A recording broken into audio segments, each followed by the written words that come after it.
small. Oh! Don't you stand on it? I caught it between my toes. I might get the smallest, but I won't get the largest. There's a boy down there, he's got one about 5 inches, 6 inches long. Has he got one?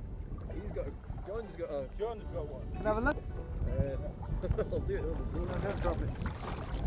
It's about the same size as Ricky's, I think. That's upside down, by the way. Right. The size of that monster. He's yours, is he? Oh, this is me here now. Look at the size of it. Oh wow, got a pretty little thing, aren't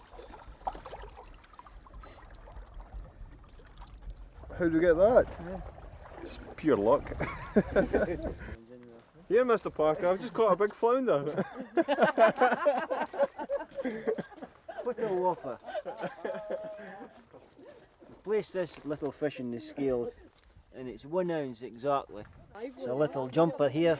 I'll get the car, I told you. That's 72 millimetres, so that's the heaviest catch. Very good.